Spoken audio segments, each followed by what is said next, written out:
Good morning.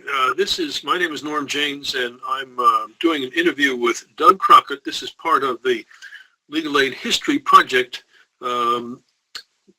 sponsored by the Connecticut Bar Foundation James W. Cooper Fellows. And we are doing this through the magic of technology and the assistance of Robert Zweig with Legal Presentation Solutions, because I am in Connecticut and Doug is in France.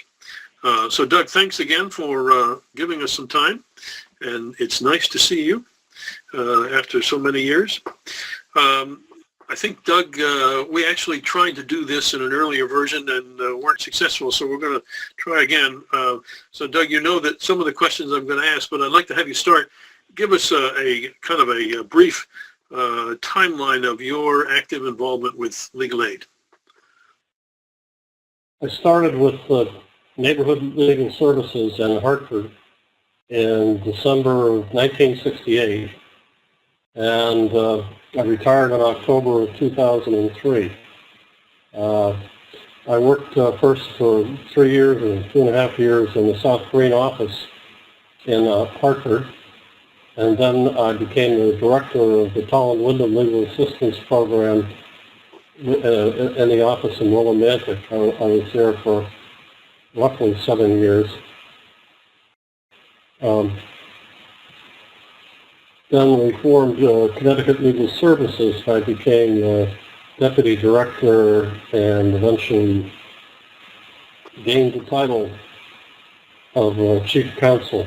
I was there for roughly 25 years. That's my history. All right.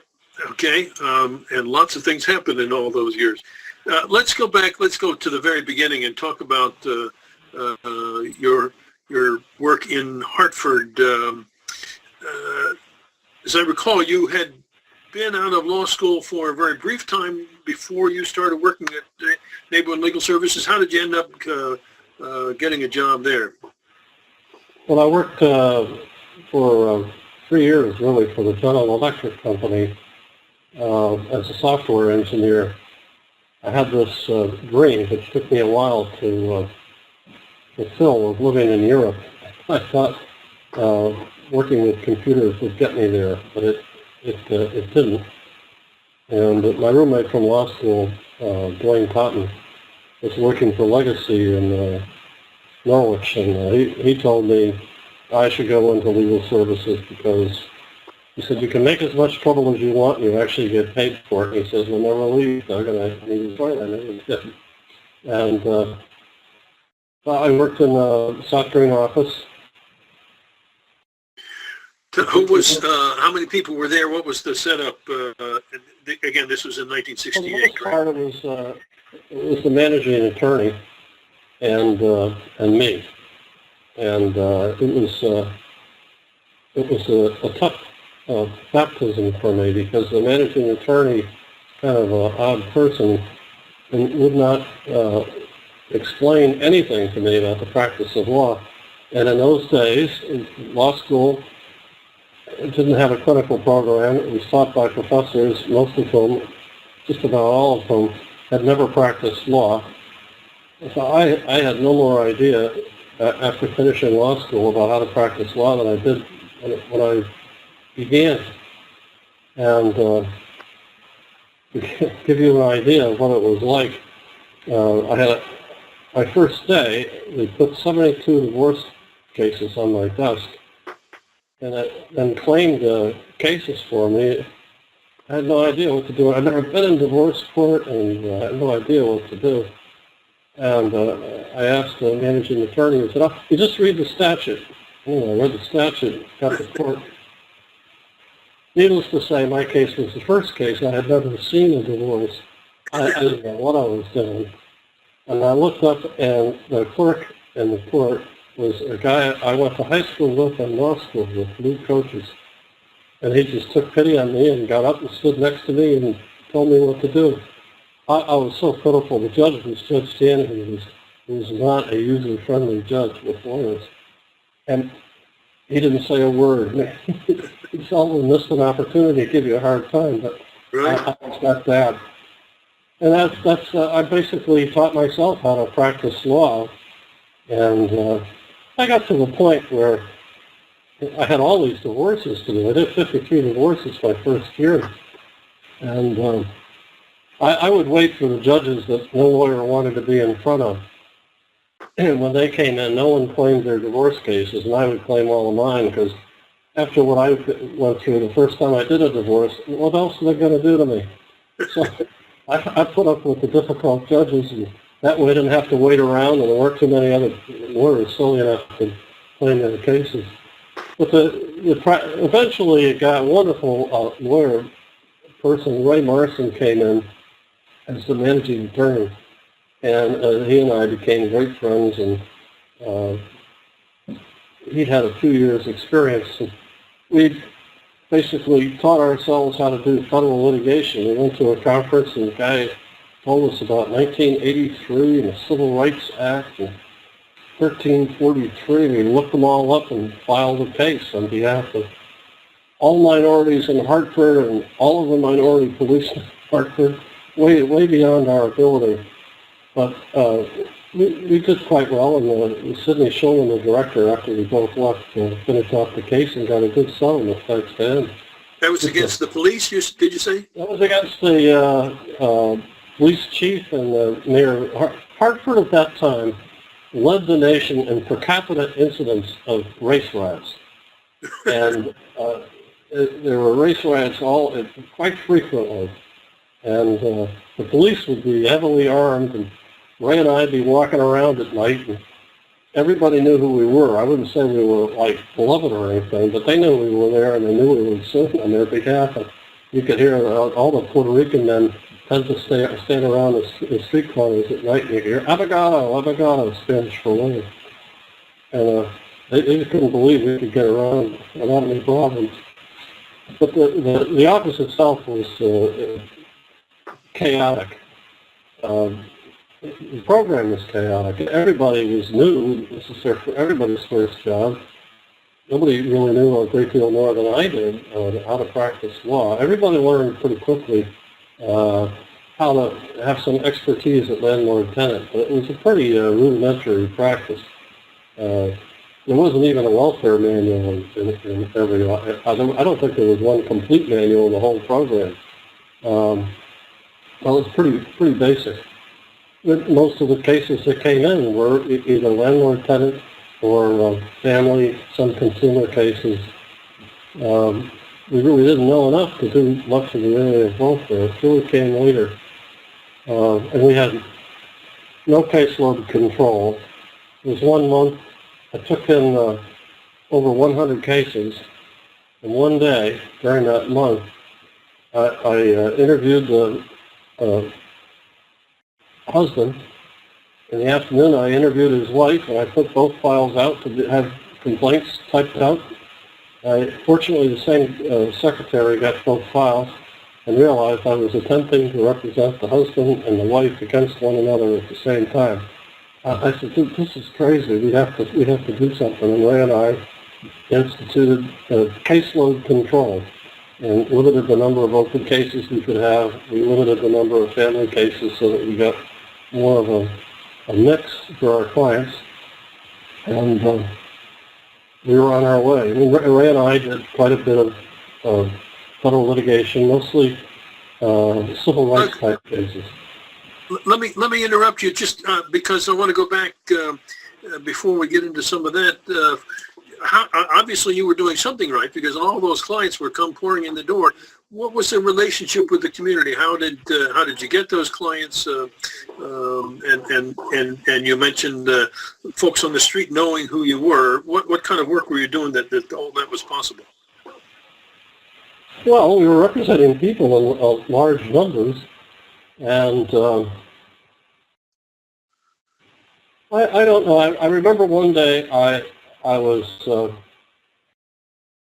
a little coffee shop, and there was a woman who was all wound up, all excited. And it turned out she'd just seen the lawyer, and he was taking her case, and she had never seen a lawyer before, and she was so proud of herself, and me too. So was important for clients. It was the first time that they had legal representation. This is early on in legal services, and word of mouth brought us clients. Were you intentionally involved in any kind of outreach or community activities that would have gotten the word around, or was it all word of mouth from clients? Friday afternoon at 5 o'clock, we would all close the door and stand up against it because we were just deluged with clients. We didn't do outreach. I mean, we just had tons of clients. It was a densely populated area. It's quite different in Willimantic where you were. This was, everybody lived in apartments, and there were tons of people, and they communicated with one another. Most of the people in our neighborhood were Spanish-speaking and Puerto Rican. Our secretaries eventually were Puerto Rican. There was no need for outreach, and we got along well with the client community. The only problem was we couldn't handle all of the cases. And we were learning how to practice law. But I think one has to keep in mind that the private bar was also not very sophisticated at this time. For example, it was a few years, Ray Narco, when he was in Hartford as the director of the Legal Aid Society, had training for Social Security representation. And it happened that he had a psychiatrist who was doing the training. And the day before, I had a Social Security hearing, and I had recently discovered that there were Social Security regulations, and I had the brilliant idea of actually using the regulations to cross-examine the psychiatrist. Now, this psychiatrist was something of a professional witness, and he was quite impressed. And at the training, he said, the first time this lawyer cross-examined me with the regulations. So Ray said, who's the lawyer? And it turned out he described me. And Ray and I played squash for 12 years or 15 years. And Ray said, was that you? I said, yeah, it was me. But remember, this lawyer appeared in front of private counsel. Not lawyer, psychiatrist, in front of the lawyers in the New Haven program. So it wasn't just us that were unsophisticated. The legal practice was quite different. Well, that's interesting. Tell us, so you were going to mention some of the federal litigation that you did. I assume that was an effort to solve some problems so that you didn't have to see hundreds of clients with the same problem. Well, these were early days in the anti-poverty program, and Ray Marson and I were in the process of changing the world. We're also in the process of learning that judges don't really want to change the world. If you're going to change the world, what you have to do is make your lawsuit look like it was an everyday event. Anyway, we learned that kind of the hard way. But we filed a major school desegregation case, a metropolitan desegregation against Hartford, eventually getting the NAACP Inc. Fund involved in that litigation. We had, of course, the police suit on behalf of everyone in Hartford, just about. We had a terrific case against Hulco, claiming there was state action in the termination of our clients' electricity. Our clients lived in it. It was all Puerto Ricans living in a building without any electricity. This building would have gone up in smoke in 2 minutes if a candle fell over. It was really quite difficult for them. And the landlord had ordered the termination as a way of evicting the tenants and raising the rent. Anyway, we filed that, ended up in front of Judge Clary, who didn't like that suit at all, or me. But we did okay in the suit. He threw us out for not having state action, but he said in his decision that since Hulco promised they would put the electricity back on and never terminate it, Our clients were ecstatic, and we were happy. And a year later, I got a phone call, almost in tears, the attorney for Helco, because no one ever paid their electric bills, and they promised the judge never to turn off the electricity. So as far as I know, our clients are still living there today without paying any electricity. But it was we did a lot of litigation, even in state court, where landlords would attempt to jack the rent up by cutting off gas, and it was good litigation, although we had some problems with jurisdiction in federal court. What was the reaction to the state court judges to raising those kinds of issues, particularly in landlord-tenant cases? The normal reaction was to figure out a way to put off deciding the case so another judge would have to do it. That is the truth. Okay. I would bring these cases against landlords seeking damages, and I don't know if we ever got a final decision. Our clients were taken care of, but I never really got the damages. I may have in one case, I don't know. Stanley Tucker was a famous pro se litigant who was, he didn't know what he was doing, but he sure knew how to drive lawyers on the other side absolutely crazy. He was a landlord, right?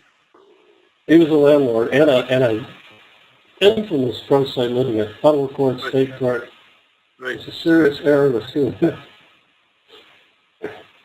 But they just didn't like any case that was different.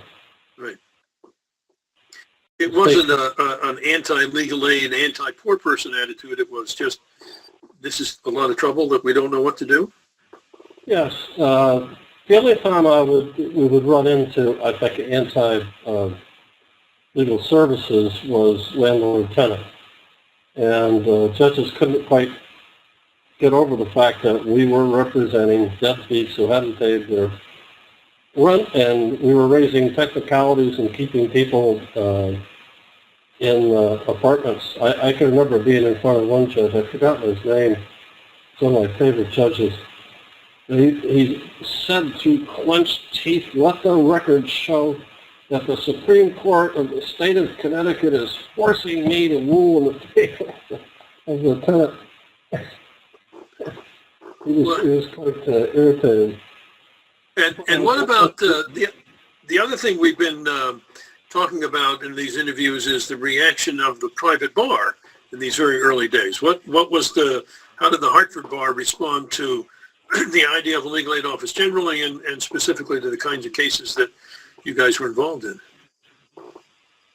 Well, I would say the typical response was to threaten to file a grievance against me.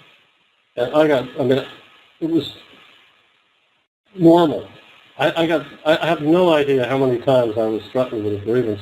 I used to just laugh at them after a while. I said, "You think because I'm young or something, you're going to scare me, but you're not. You're wasting your time and my time."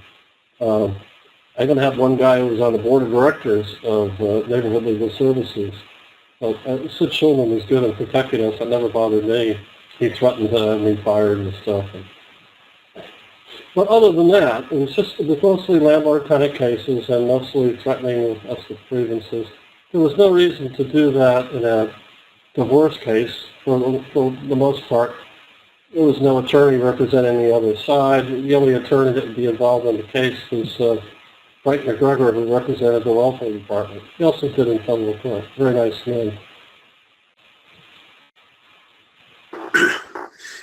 But there wasn't sort of an organized protest the way there was in New Haven and in Windham County, for instance, by the local body. Windham County was quite unique in my experience. Hartford's quite sophisticated. Right. They didn't seem to mind. They just would use whatever they could to try to win a case. Right.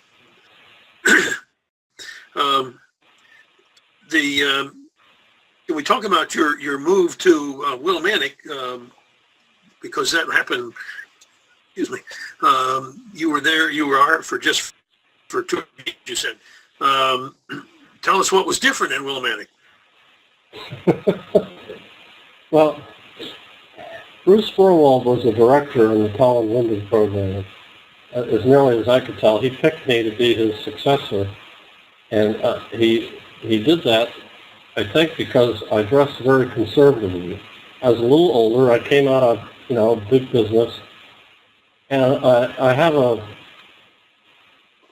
strong desire to win in every case I'm involved in, and I thought I could do better wearing a suit and dressing conservatively. In those days, legal services attire was more beards like Norman James had at that time, mustaches, attorneys wearing combat boots in state court, colored shirts, long hair. I had short hair and blue pinstripe suits, and Bruce thought that was probably not why I was having more success in federal court. That's what he told me. I just want to say, Doug, I have to interrupt you for the record. Whenever I went to court in those days, even though I didn't have a beard, and I was one of the few lawyers in Windham County with a beard, I always wore a dark suit and a white shirt and a necktie. No question about it. You're absolutely right. All that was very important. Yeah, I'd like to. I should point out that I met Norman James, radical lawyer, on a flight to California to a conference on suing police departments. I wasn't the only legal services lawyer suing a police department, so was Norman. And we became friendly, and it probably had something to do with me getting the job in Willimantic. At any rate, when I got the job in Willimantic, and I didn't apply for it, it never occurred to me to be a director, but Bruce called me up. He did say, we have the state is, the Governor Meskel has withheld some money, and there is a lawsuit in state court trying to get that money. It's as good as far as he went. What I found out was that actually the money had been spent and was due and owing attorneys. And I had some of them gunning me, and that we didn't have any money to spare to pay this $25,000. Seems like a small sum of money today. It was a big sum of money. It was more like $250,000 in today's terms in legal services. And what had happened was the governor withheld the money because, he said, the Windham County Bar Association had withdrawn its approval of the Colin Linden program. And because the lawyers were radical, because the lawyers wore hippie clothes in the eyes of the Windham County Bar Association, or some members. And Governor, I didn't think I was going to win in state court with state, Governor Meskel appointing the judges and everything. So my job was to get the Windham County Bar Association to approve the Colin Linden program. To give you an idea of how much animosity there was, I decided the way to do this is to join them. So I applied to join. This created quite a uproar, and I had to wait outside in the freezing cold in the parking lot of the Willimantic Motor Inn while they held a secret debate and then had a secret ballot on whether to allow me to join the association. And our champion then was now Judge Russell Potter, Rusty Potter. He was terrific for us. And they let me join. And eventually they approved us. And we had quite a cast of characters in opposition, and some of the meetings were a little stormy. But I realized that when I got insulted, this one big guy frequently did, if I just kept my mouth shut, people sympathized with me because the same guy had insulted them too. And eventually they approved us. I then had to I had to settle with the governor. Doug, let me just interrupt and again to make sure that the circle is complete. I'm now serving a term as president of the Windham County Bar Association. So times have changed.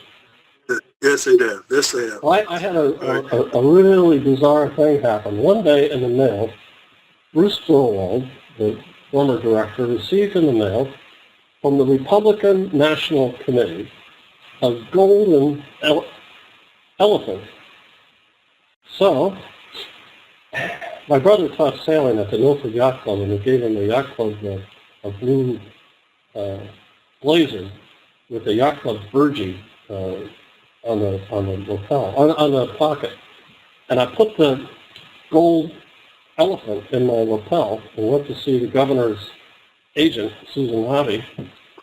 And of course I had my short hair and everything, and she took a look at that elephant and basically the case was settled.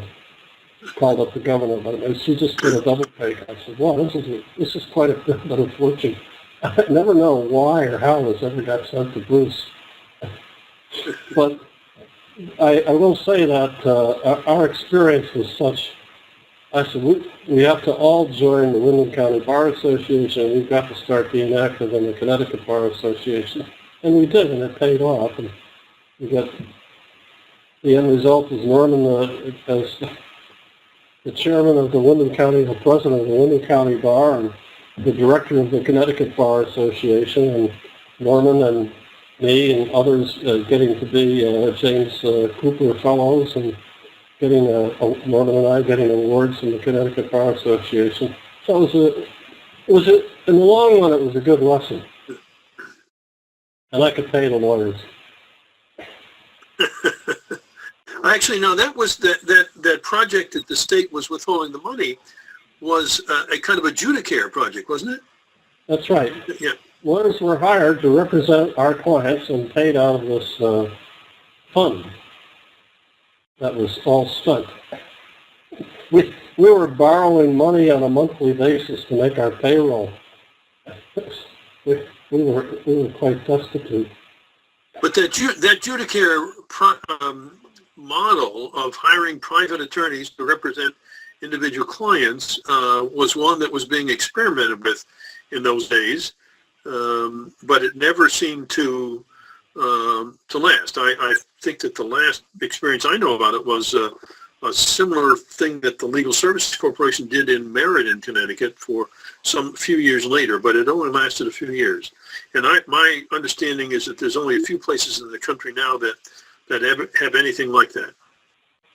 Well, in a sense, juvenile court has that, in a sense. Yeah, I think that's a good analogy, yeah. But for the most part, legal aid programs are staff attorney models. Doug, what about the relations, with the clients in Windham County versus Hartford County? Any difference? Well, part of the difference had to do with what we were doing. For right or wrong, I implemented a no divorce policy because it was taking up 3/4 of our caseload. And I felt that we needed to be doing more landlord tenant, more welfare. And we did do outreach in welfare because people were not used to having their welfare problems taken care of by lawyers. And I had student interns put together welfare manuals so we could practice like real lawyers and represent them. It was very, as I said, unsophisticated. I once did 5 hearings in one day at one time. You couldn't do that today. It's quite complicated legally. It's a complicated area because you're dealing with federal regulations, state regulations, federal statutes, cases. You really have to be quite expert to be able to do that. And I did most of the welfare representation in Willimantic, but there were others. And we had offices in Rockville and Danielson and eventually Meriden. But we emphasized doing welfare work. We also branched out. I got a federal grant to do elder law, and I was the first elder law attorney in Connecticut. I don't think there were too many nationally. And I did a lot of work with nursing home patients and eventually Medicare. And I dreamed up the LAMP program, Legal Assistance to Medicare patients.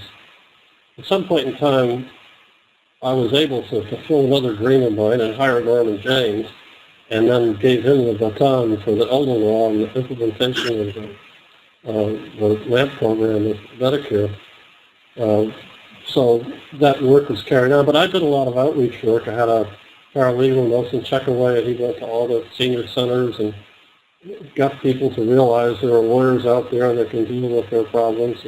With elder laws, you know, and a lot of them have to do with Medicaid and Medicare. So that relationship was different because we did do outreach, and I forgot, I had a client whose name you would know, and it slipped my mind, Mary, somebody, she was a welfare client, and she did outreach for us, and that was really good. So we went after different kinds of cases and branched out our caseload. We also did a lot of federal litigation with the program.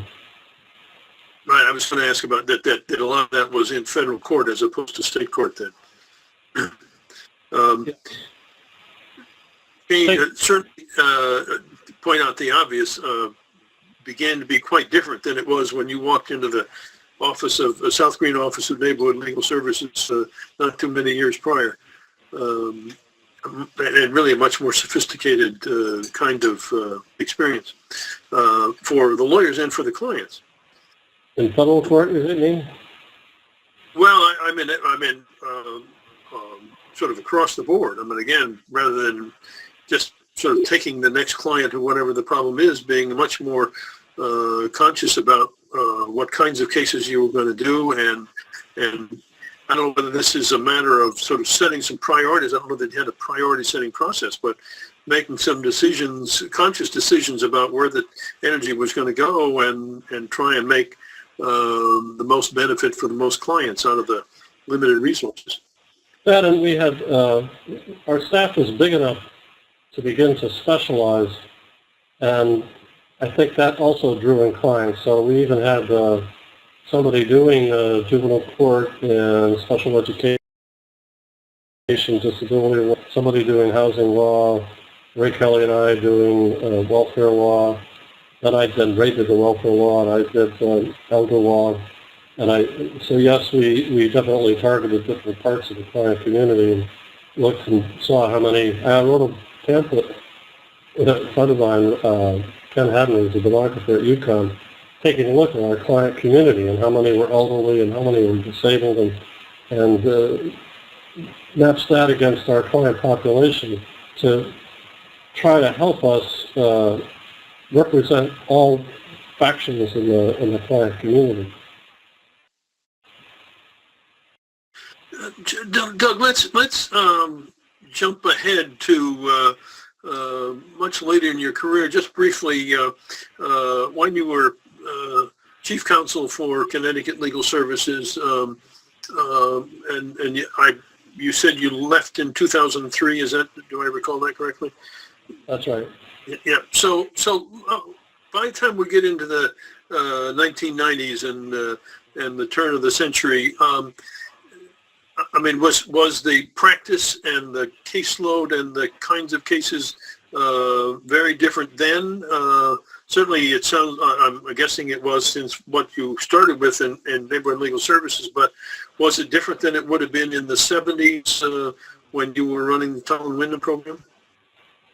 Well, it was, but one of the reasons why is that Roger Kuntz, who was the first director of Connecticut Legal Services, came up with this great idea of having task forces. The problem we had in forming Connecticut Legal Services was we're putting together 5 programs, 4 of which were pretty small. How can we match the kind of specialization that the large centered programs like in Hartford and in New Haven that they could do? And Roger's solution was to have a task force, program-wide task force, with members from each office belonging to one of the task forces. So we had, again, welfare, housing, consumer at the start, children, elder, I'm not sure what, family. I think that's probably it. And Norman was in charge of the elder. I ended up, after 1 year in management, why I ever did that is beyond me. I'm one of these people, I just love the practice of law and representing our clients, and I never wanted to be an administrator. Norman's a good administrator, but for me, I belong in court representing people. I like that. So I always was able to, I always carried a full regular caseload and then did impact litigation. But what was different was with the task force that was representing children, we had to do outreach, and we did more cases in special ed and eventually involving DCF and eventually juvenile court. The elder area became quite sophisticated with the nursing home cases, transfers, housing became quite sophisticated because they were doing public housing, subsidized housing, which is quite technically difficult, involves all kinds of detailed state and federal regulations and local. Family evolved into mostly abuse and representing women who were abused. I'm not sure, I'm trying to think, consumer eventually seemed to dry up and go away, I think. I'm not sure. It's back now, which is, I think is good. Yep. But we were much more, I mean, welfare is a world unto itself. You really have to be immersed in the Medicaid regulations and the federal AFDC, and then it changed under Clinton into something else. And it's a very complicated area, and it requires somebody working full-time in it to do it effectively. So we became much more effective in representing clients, much more knowledgeable, and something to be proud of. I was proud to be part of that. Doug, you've obviously been involved in lots and lots of very significant and important cases. Is there one that stands out as being the one that was actually two kinds? One is what was the most interesting and challenging case that you worked on, and secondly is what case do you think had the most beneficial impact for our clients? Well, certainly the most challenging and probably the most impact for clients, certain kinds of clients. I had 3 cases. I had a JC case that we were successful at the Second Circuit. These are all cases involving young adults turning 18, having spent pretty much their whole lives in institutional care. And at age 18, DCF was jettisoning them with zero care, zero support, nothing. Most of them did not even have SSI. They had no source of income. It was really quite a terrible thing to do. At any rate, we were successful with JC at the Second Circuit. Then Margaret Zarin, a wonderful lawyer in Bridgeport, had a case on behalf of Leroy, who was in a mental health hospital, and she won the hearing, and they appealed into federal court. And then Margaret left. Her husband got transferred, and so I ended up with that case too. And then, just think for a second.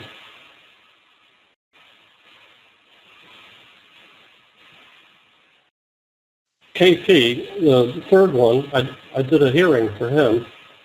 Oddly enough, the same hearing officer that handled the Leroy case for Margaret Zarin, Ed Pepin, wonderful hearing officer. And I'd gone through 4 days of hearing, and he instructed us to try to settle the case. And he just sauntered into the room and said, Would it help in your negotiations if you understood that I'm ready to rule in favor of Ginny? That was the end of that case. And what I ended up doing was I settled the three cases. The federal case on appeal for Margaret, I'd gone through 4 or 5 days of hearing after the Second Circuit case for J.C., and then I had the Kevin case with Ed Pepin saying he's ready to rule and Kevin's traded. So I settled the 3 cases simultaneously, and DCF, they had to be pretty flexible and decent about it. They opened up a group home in the country for the 3 young men, and they lived there for a number of years, and it was incredibly satisfying to me because they were basically, they were going to spend the rest of their lives in institutions, one type or another. In Kevin's case, probably jail, because he had some bizarre behaviors. It scared people. He really wasn't so dangerous as he was really scary. And anyway, occasionally he was a big guy and he'd lash out and hurt somebody. And last I heard of JC, he was still in the community and he was doing quite well. And we got them all SSI benefits, and JC at least got a measure of independence. And those cases paved the way for a lot more litigation to keep young people from being cut off from all services, also to get them community-based placements instead of institutional placements so that they could learn how to live in the community. You can't do that in an institution. I did a hearing for JB, who's also a client of ours in federal court, and the psychiatrist, he was all set to testify against my client, JB. And I put JB on to testify and said, how would you rent an apartment? Well, he said, I'd ask staff. I said, how would you get there? Would you take a bus? Well, yes. How do you take a bus? Oh, I'd have to ask staff. I went through a few of those, and the psychiatrist said, stop it. This can't exist in the community, and that's what's slowing down the job. And he testified, he said, he's got to get benefits. As far as I know, he still has them today. But, it was to me very important to get these young men taken care of, and to get people in care of DCF to get community-based placements. And that's a battle that is still ongoing, and my successor, Annalise Blanchard, is still carrying on the fight. Probably the most complicated case I ever had was we had a case against Longland School, trying to get them to provide adequate evaluations. Most of the children at Longland School are disabled. That's how they got there. Maybe lead paint. Longland School was essentially the prison for juveniles. It's a juvenile detention center. Yeah. Anyway, so we sued them. This suit went on for 12 years. We had 3 mistrials.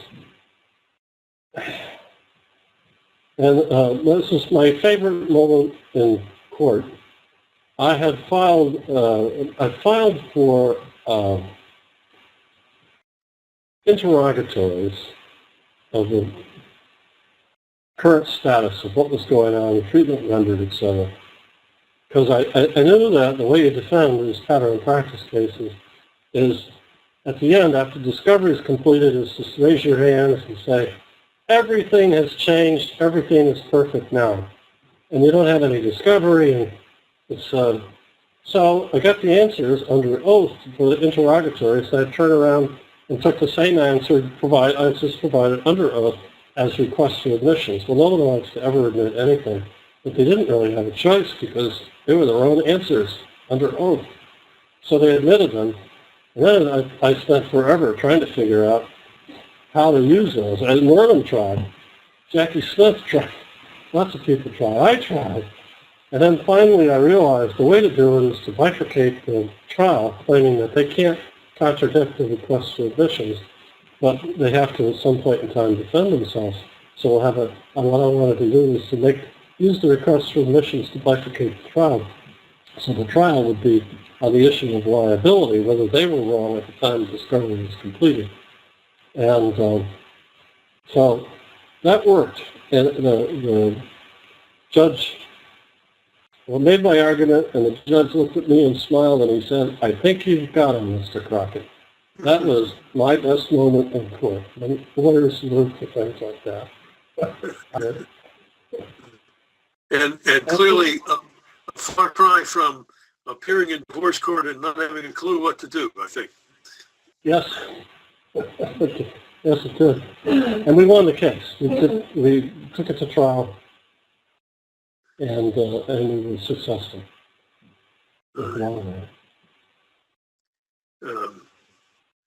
Doug, it's interesting. You've been living in France for some years.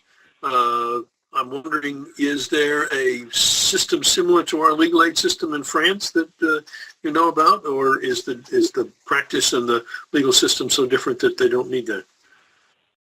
I know more about the legal system in the UK. They have something similar.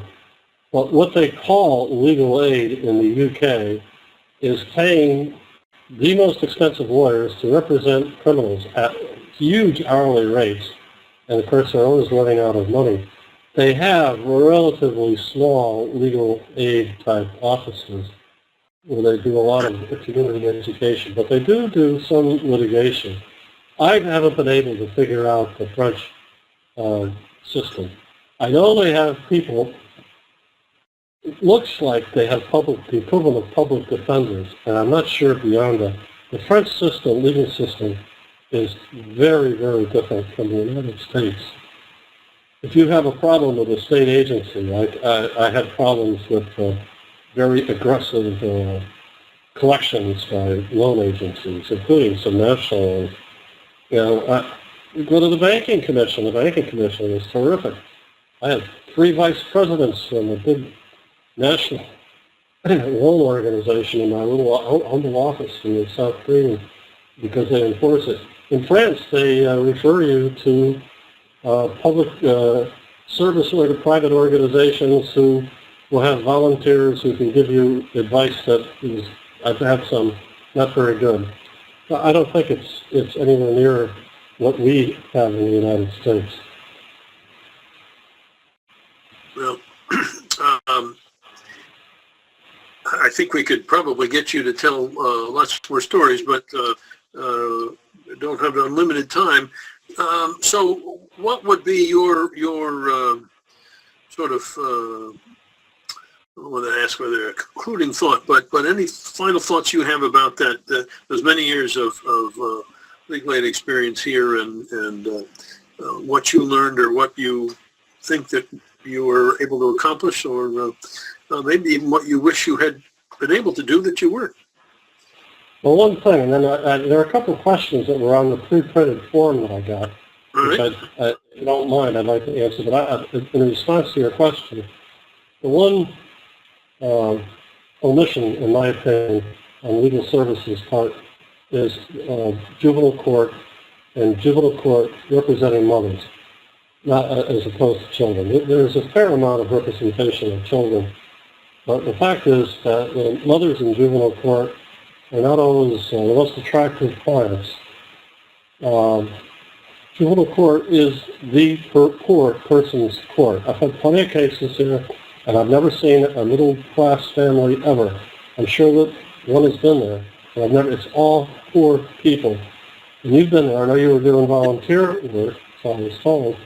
And the quality of representation that the mothers get is not good, to put it mildly.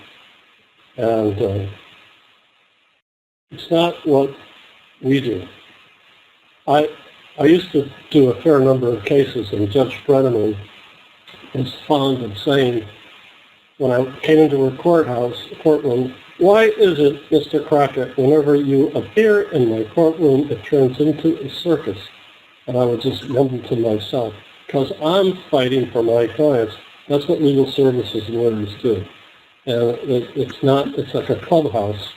in my experience, and I'm still in touch with people that are still in juvenile court, Ann Louise and Gail were two.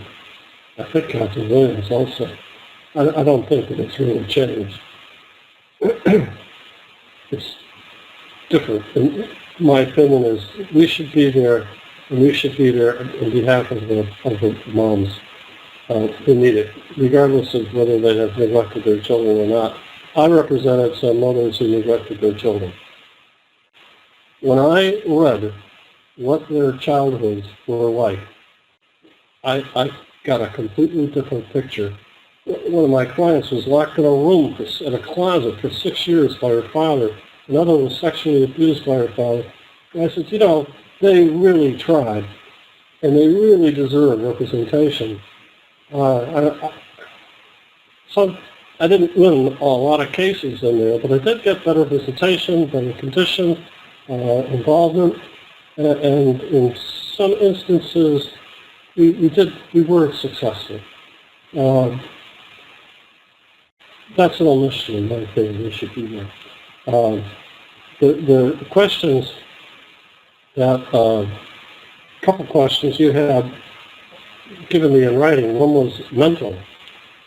That I have a mentor, and as I think I had described, I'm pretty much self-taught. With the exception of a year with Ray Larson in Hartford, I was always the senior person. I don't have a senior person to turn to. And I had an opportunity, to work with Phil Clendenin and Dave Lesser on a federal case. And I made friends with them, in particular with Phil, and maintained that relationship over the years. And Bill was somebody who is very generous with his time, and he represented CLS, the attorney's fees, on a number of occasions. Whenever I had a problem, I would call him up, get in my car, and have lunch with Bill, and he would give me good advice, whether it's administrative advice, as in, no one needs enemies, son. Make friends for you. Man with great social skills. At any rate, he was the person that I turned to, and he was very good for me. Then another question was outstanding people that I worked with. I had this funny thing happen to me. We were downsizing in Connecticut Legal Services, and my unit was under some pressure to downsize. And unfortunately, I had a TPT meeting I had to go to. It was with the client where I actually was successful, mother accused of neglect. I had a measure of success representing her. But what happened in my absence while I was at the meeting was my unit got downsized. Only like 4 of us. And I thought about it. I said, this area requires a lot of outreach. I've got Mary Jean Sherville, Catherine Williams, wonderful lawyers, Ann Louise Blanchard, Susan Kelly is a paralegal as good as a lawyer. I said, I think I've died and gone to heaven. And I've got the most wonderful team of people to work with, and I did for years. And Catherine had the difficult job of dealing with the Pittsburgh office, biggest school system in the state, one without funds, a client community that it was important for us to deal with. She was important. Ann Louise, as you know, has taken my job and done a wonderful job, I'm sure. I know she has. Yes. I worked with Ann Louise as a team for either 12 or 13 or 14 years, and it was one of the best things that ever happened to me. I was able to hire Beth Gaylor. I tried to hire her out of law school, and I worked with Beth on federal lawsuits until she had children and she quit to work as a full-time mom. We were working for protection advocacy, and when she came back to work, I was able to hire her, and she's a wonderful lawyer. But I worked with federal cases with Ann Louise and state cases for the state appellate cases and Second Circuit cases. And it was one of these perfect team situations. She did things that were hard for me, and it was like falling off a log. And maybe some of the things that I was good at maybe were helpful to her. Anyway, that was made my career. I ended up with my last 10 or 15 years very, very happy with the result. One person that I appreciate in a different way is Ray Norco, my squash partner of 12 to 15 years. I thought Ray was the person who was responsible for getting high voltage. And I would get these regular wrap-ups of what's how he was completely consumed by this. And after the squash match, in the shower, he would explain to me what was happening, progress they're making. I never thought they had a chance. But he never quit. There were other people, I think you were probably part of that team doing that. But he was particularly important in my opinion, which is why I think he stayed on the Connecticut Bar Foundation for such a long time. He did. At any rate, those were wonderful people that I worked with. The legal services people are wonderful. We're all, except for Steve Uncle Epstein, we're all introverts. Except for annual leaves, none of us are. Regular office attire tends to be a little bit ill-chosen, maybe. I remember we had a management meeting, and Marvin, the director, he had everybody go around the table and explain why they had gone into legal services and stayed. Everybody gave these sob stories, and we get to Annalise, and she said, "Oh, it was because I wanted to hang around with spiffy-dressed people." That's broke up the house. She was a wonderful sense of humor. Anyway, those are the questions I did want to answer. I'm glad you did. And I will make sure that those people all know that you appreciate it. And having talked to each of them, I know that they also greatly appreciate the opportunity of working with you. There are a number of people, including those that you mentioned, who really would name you as their mentor. No question about it. So thank you for that. Thank you for all you did. Thank you for taking the time to do this. This will be an important part of this Legal Aid History interview. And unless you have something profound and brilliant you want to add, we'll call it to a close, and I'll ask Bob Zweig what we need to do to close this out. Can I add one thing?